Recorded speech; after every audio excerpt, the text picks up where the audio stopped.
Yes, ma'am. So you want to try to take the raises away from that congressman and give it to us? That's right. Why should congressmen be given a raise when the rest of us are suffering? We're sitting here and we're not getting what we need. You didn't get a Social Security raise this year, did you? No. Nope, but your congressman took his. He sure did. Happily. He shouldn't have done that. They should have frozen their salary. You take it away from the poor. They want us seniors put back in nursing homes and forget about us. You worked your entire life for Medicare and Social Security. Your entire lives. Now these programs are being jeopardized by what our congressman is supporting. Do you realize how dangerous this is? A program that's been in place for really your entire lives and my entire life. And this is a very crucial time. This election in November is critical because it is not about Democrats and Republicans.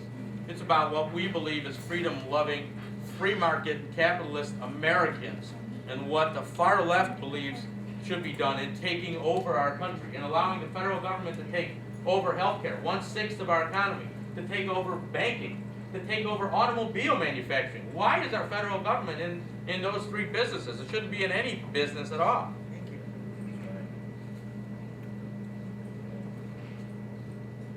Anybody else? Yes, ma'am. When do we notch babies get our money? When do you notch babies get your money? I don't know. Never.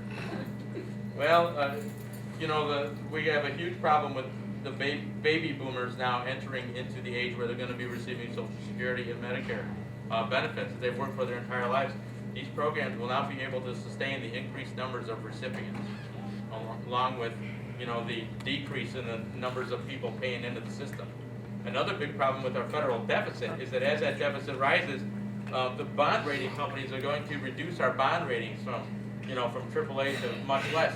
So our interest payments are going to be higher on all that debt that we've accrued, which is going to hurt our deficit even that much more. When it's projected that 90% of gross domestic product in the year 2020 is going to be what our federal deficit is, folks, we do not have the money to pay for that. That's irresponsible spending.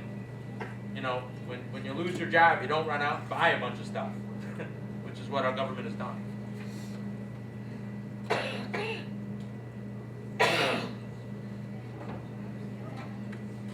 Question.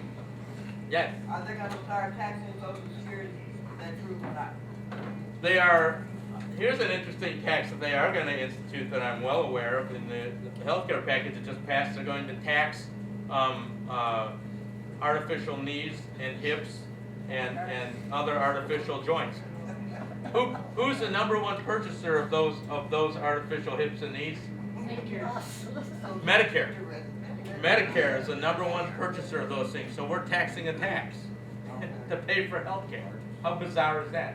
So you're right. It is a form of taxation on that benefit that you've worked your entire life to be eligible for. And most people think they have an account with their name on it set aside that says, my name, and I put $100,000 in there my entire working life. And when I retire, I start withdrawing the money that I put in that account. It isn't the way it works. So when you work, you pay your money into it, and the people while you're working that are the recipients of that money then take it out. And when you retire, you draw your benefits that are paid for by the people working when you're retired. So those of you today that are on Medicare and Social Security enjoy those benefits that are paid for by people like me that are currently working. And that's how it worked when you were working. Same way, you paid for the benefits of the people before you. And this system is about to become completely dismantled because of what passed a couple of weeks ago. That's how dangerous that bill is, and I'm going to fight to repeal that and to stop that damage. Yes, ma'am. President Obama said that Medicare is going to help everybody. Yeah. That's called not truthful. That's a fallacy. That's not telling the truth. I don't understand how he should not. Yeah, he should be truthful. Yeah, your president should be truthful. Right. Right. Yeah. Yes, ma'am.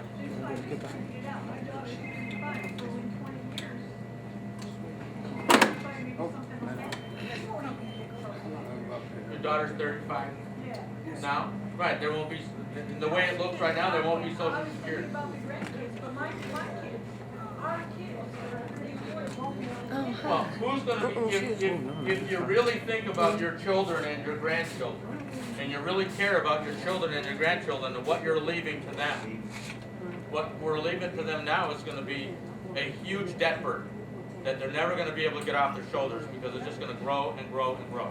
And we need to get that debt burden in control and pass a balanced budget amendment to make sure that it's a violation of the US Constitution to have deficit spending. We cannot go on in this irresponsible way. Right? Anybody else?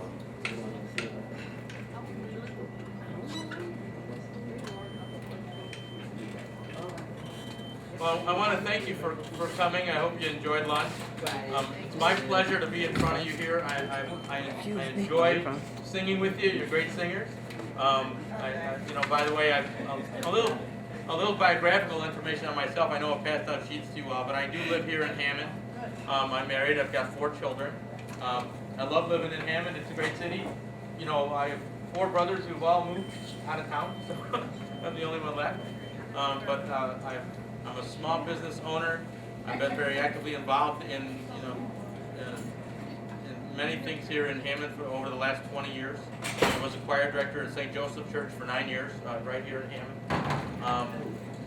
And like I said, I really enjoy coming here, and I really look forward to being your servant in Washington who's going to listen to you and not listen to, lobbyists and other special interest groups that are out to make a buck off of what your congressman can do.